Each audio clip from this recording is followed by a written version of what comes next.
Dear students, Gayatri college Sanchore की YouTube channel पर आपका स्वागत है।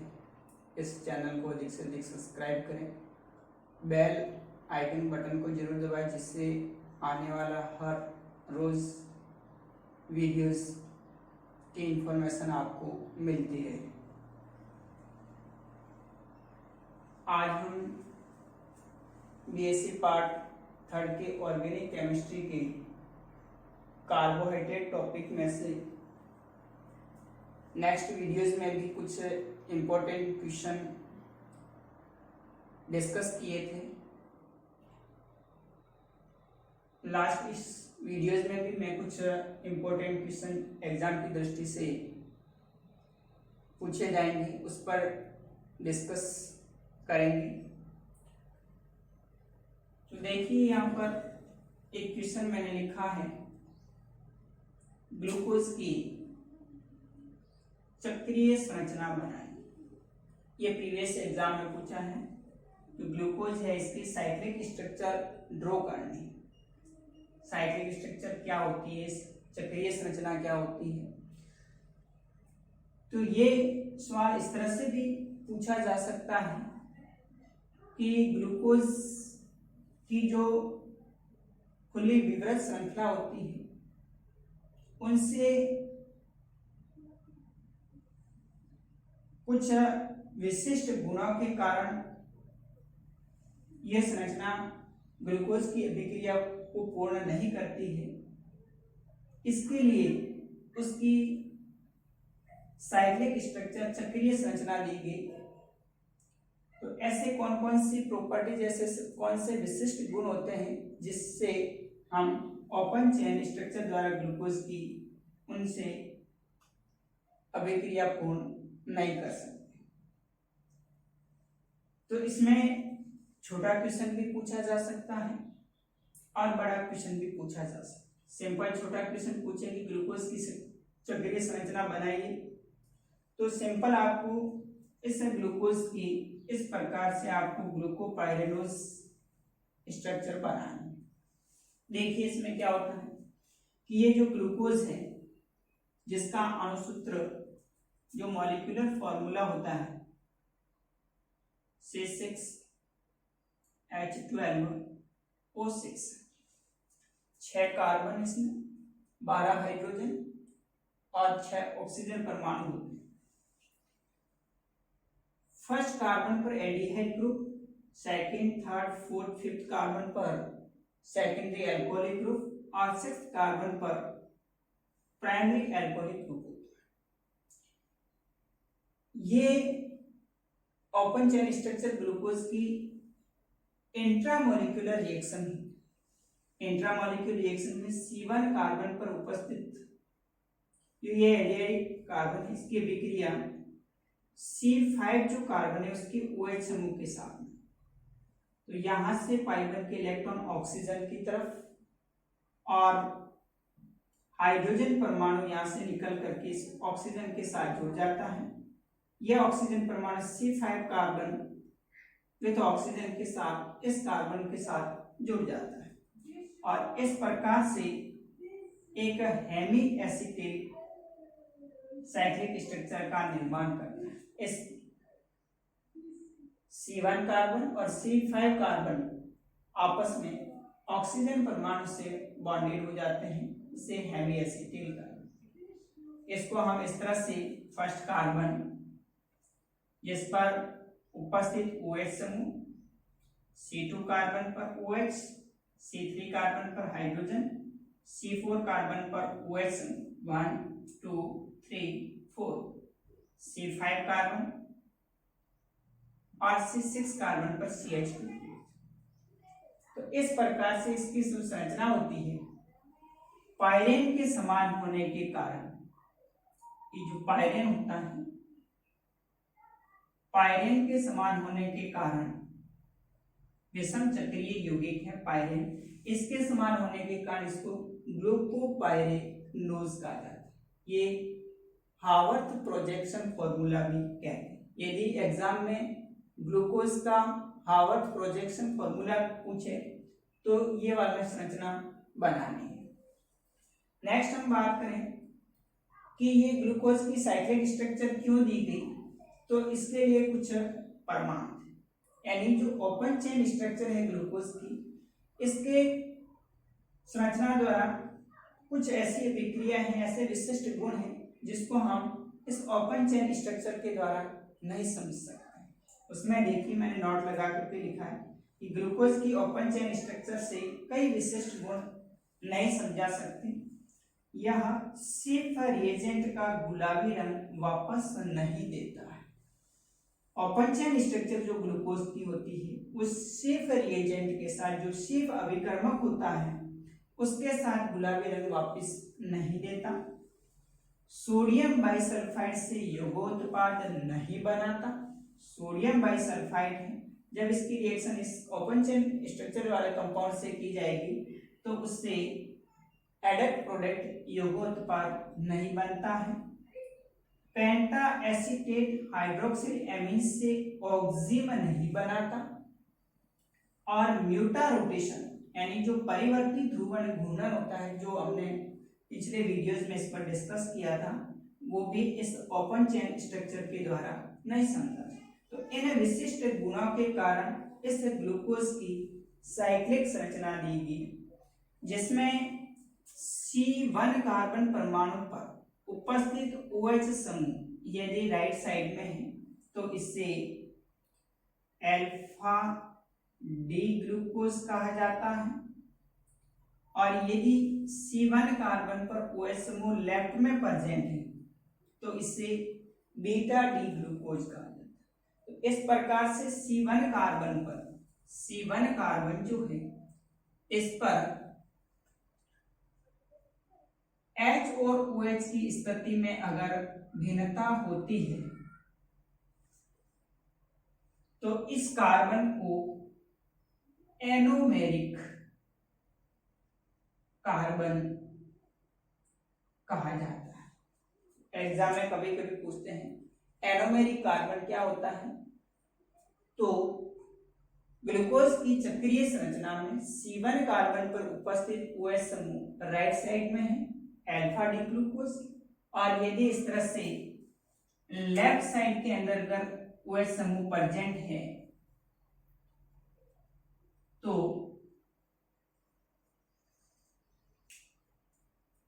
बीटा डी ग्लूकोज प्राप्त होता है। इस प्रकार C1 कार्बन पर H और OH विन्यास में भिन्नता एनोमेरिक कार्बन कहलाता है।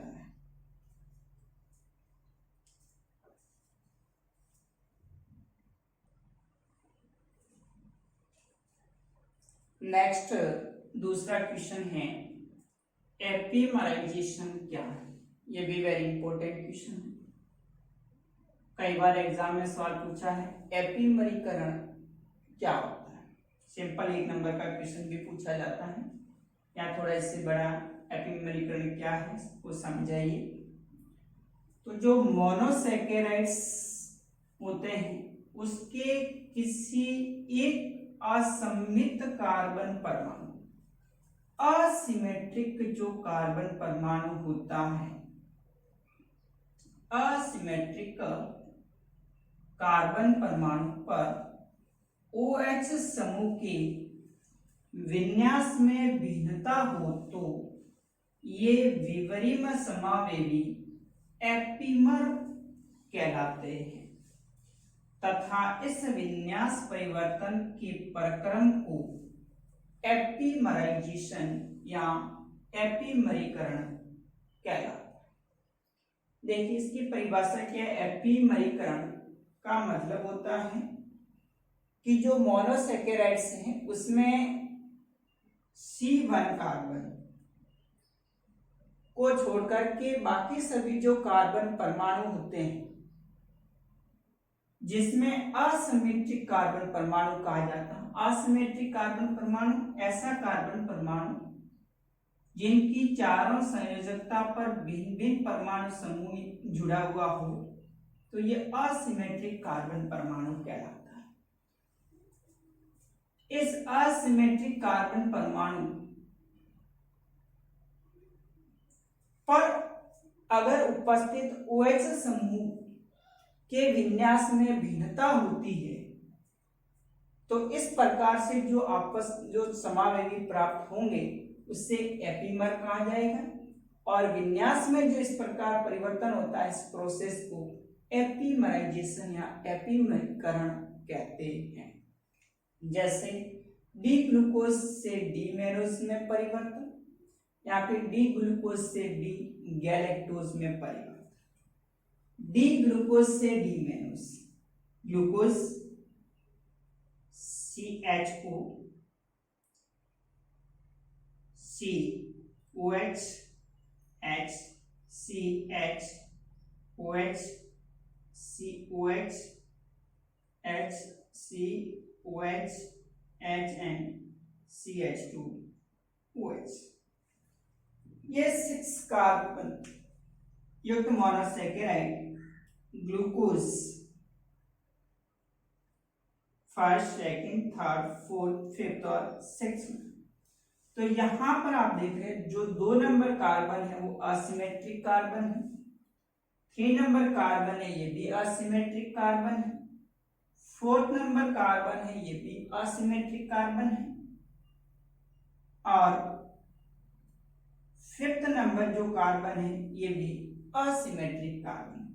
तो दूसरे कार्बन पर, तीसरे कार्बन पर, चौथे कार्बन पर या 5वें कार्बन पर उपस्थित H और OH जो समूह है इसकी स्थिति में परिवर्तन होता है और इससे जो समावेवी बनता है उसको विवरिम समावेवी एपीमर कहा जाता है। और ये जो परिवर्तन की प्रोसेस है, ये प्रक्रिया है, इसको एपीमराइजेशन। तो डी ग्लूकोज से जब डी मैनोज में परिवर्तन होता है यानी डी मैनोज जो बनता है वो C2 कार्बन जो होता है उसके H और OH की स्थिति में परिवर्तन होता है। यदि C2 कार्बन पर उपस्थित OH समूह लेफ्ट साइड के अंदर प्रेजेंट है तो इससे प्राप्त जो आइसोमर होगा, जो समावेवी होगा, वो विवरिम समावेवी एपीमर होगा और ये जो प्रोसेस होगा इसको एपीमरीकरण कहा जाता है। अतः जो डी ग्लूकोज है, इस डी ग्लूकोज का एपीमर C2 कार्बन पर अगर विन्यास में भिन्नता है, OH समूह अगर लेफ्ट साइड में आ जाए, बाकी ग्रुप सब एज इट इज रहेंगे, तो इससे प्राप्त जो समावेवी होगा इसे डी मैनोज कहा जाता है।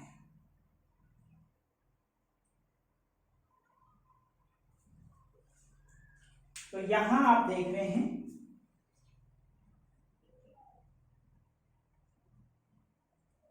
बाकी सभी कार्बन परमाणु फर्स्ट, सेकंड को छोड़ करके थर्ड, फोर्थ, फिफ्थ और सिक्स्थ, तीसरा कार्बन, चौथा कार्बन, पांचवा carbon, third, fourth, fifth as it is विन्यास है। ओनली C2 कार्बन है, इस पर H और OH की स्थिति में परिवर्तन।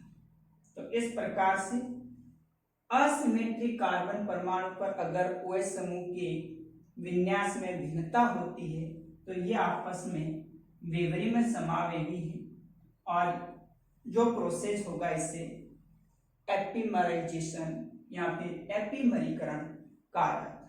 इसी प्रकार दूसरा एग्जांपल देखिए, डी ग्लूकोज से डी गैलेक्टोज। तो डी ग्लूकोज और डी गैलेक्टोज ये भी दोनों आपस में एपीमर है। यहाँ पर C4 कार्बन विन्यास में अगर H और OH की स्थिति में भिन्नता है तो डी गैलेक्टोज प्राप्त होता है।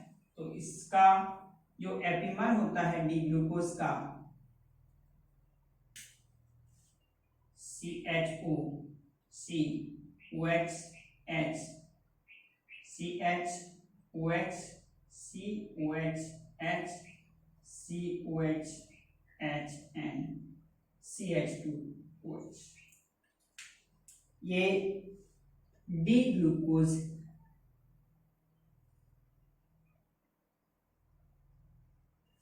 यहाँ पर C4 जो असिमेट्रिक कार्बन यदि OH समूह लेफ्ट साइड में प्रेजेंट है, C4 कार्बन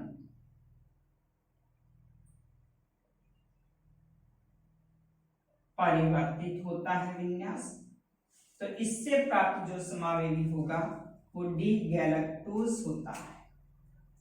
CH को COH H CHOH CHOH COH HN CH2OH। Fourth number carbon, first, second, third and fourth carbon पर H और OH की स्थिति भिन्न है, तो ये डी गैलेक्टोज समावेदी कहलाए। तो एपीमरीकरण क्या है? मोनोसैकेराइड्स में असममित कार्बन C2, C3, C4 और C5 कार्बन पर उपस्थित OH समूह के विन्यास में भिन्नता से जो आइसोमर प्राप्त होते हैं विभिन्न समावेदी, उसे एपीमर कहलाते हैं। और ये जो विन्यास परिवर्तन का प्रक्रम होता है इसे एपीमराइजेशन या एपीमरीकरण कहलाता है। डी ग्लूकोज का एपीमर डी मेनोज, जो C2 कार्बन पर H और OH की स्थिति में भिन्नता होती है। डी ग्लूकोज का एपीमर डी गैलेक्टोज, जिसमें C4 कार्बन पर OH की स्थिति में भिन्नता होती है। तो इस प्रकार से आपको एग्जाम में एपीमराइजेशन क्या है तो इसके बारे में आंसर देना।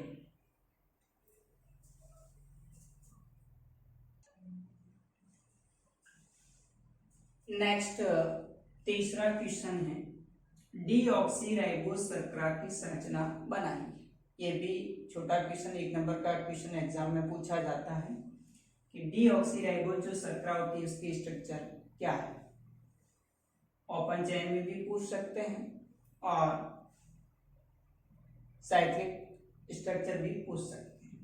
तो डीऑक्सी जो राइबोज होती है वो डीएनए में पाई जाने वाली महत्वपूर्ण शर्करा है। ये किसमें पाई जाती है? डीएनए। डीऑक्सीराइबोन्यूक्लिक एसिड जो होता है डीएनए, उसमें पाया जाने वाला महत्वपूर्ण शर्करा है, जिसमें 5 कार्बन युक्त शर्करा होती है। यह D ribose CHO, CHOH, CHOH, CHOH और CH2OH 5 कार्बन युक्त एल्डोपेंटोज है, जिससे डी राइबोज कहा जाता है। इसके C2 कार्बन परमाणु पर उपस्थित एक ऑक्सीजन परमाणु का विलोपन हो जाए, यहां से ऑक्सीजन परमाणु विलोपित हो जाए, तो इससे जो प्राप्त शर्करा होती है 2D-डीऑक्सीराइबोज शर्करा कहा जाता है। यह 2D-डीऑक्सीराइबोज शर्करा जो कि C2 कार्बन परमाणु पर उपस्थित ऑक्सीजन परमाणु के विलोपन से बनती है। तो ये डीऑक्सीराइबोज शर्करा है, इसकी संरचना होती है। यह डीएनए के अंदर हावर्त प्रोजेक्शन में इसकी जो संरचना होती है वो फ्यूरेन के समान होती है। फ्यूरेन के समान इसकी संरचना होने के कारण इसको डीऑक्सीराइबोफ्यूरेनोज कहा जाता है। 1, 2, 3, 4 और 5 carbon CH2OH H OH H H H OH। तो यहां पर आप देख रहे हैं C2 कार्बन परमाणु पर एक ऑक्सीजन परमाणु की कमी। ये 2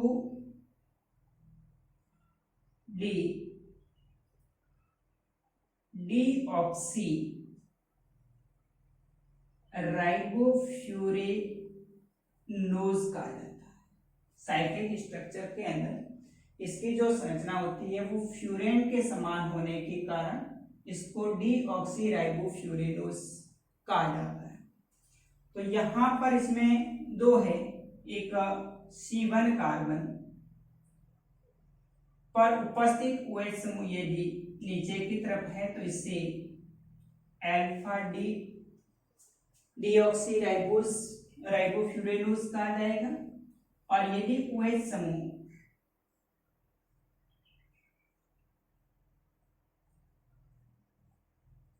ऊपर की पोजीशन पर है तो इसे बीटा डी डीऑक्सी राइबोफ्यूरेनोज कहा जाएगा। तो ये जो बीटा डी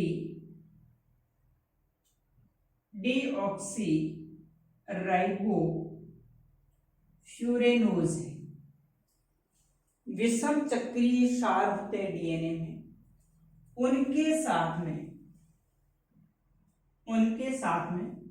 OH समूह से हाइड्रोजन परमाणु निकल करके इसके बीच में विषम चक्रीय जो क्षार है, हेटेरोसाइक्लिक जो बेस होते हैं जैसे कि थाइमीन है,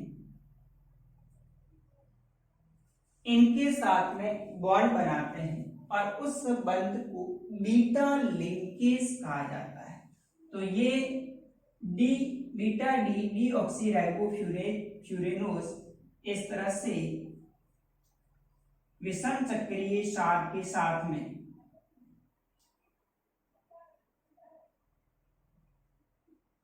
बॉन्ड फॉर्मेशन करेंगे बेस के साथ में, तो इस लिंकेज को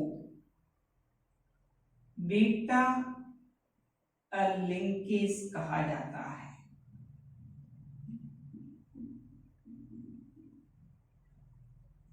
एग्जाम में ये भी पूछा जा सकता है कि बीटा लिंकेज क्या है। तो डीऑक्सी राइबोफ्यूरेनेज स्ट्रक्चर में C1 कार्बन पर उपस्थित OH समूह और विषम चक्रीय जो क्षार होते हैं वो आपस में जिस बॉन्ड से कनेक्ट होते हैं, जिस बॉन्ड से जुड़े होते हैं, उससे बीटा लिंकेज कहा जाता है। तो इस तरह से इसमें दो तरह से सवाल पूछ सकते हैं, या तो सिंपल डीऑक्सी राइबोज शर्करा की संरचना बनाइए, तो इसमें आपको C2 कार्बन पर एक ऑक्सीजन परमाणु का विलोपन होता है और 5 कार्बन युक्त राइबोज शर्करा होती है जिसे 2-डीऑक्सी राइबोज कहा जाता है। ये इसलिए महत्वपूर्ण है क्योंकि ये हमारे डीएनए में पाई जाने वाली एक महत्वपूर्ण शर्करा है जो कि बेस के साथ विषम चक्रीय जो क्षार होते हैं एडेनिन, गुआनिन, थाइमिन, उनके साथ बीटा लिंकेज के रूप में जुड़ी हुई रहती है।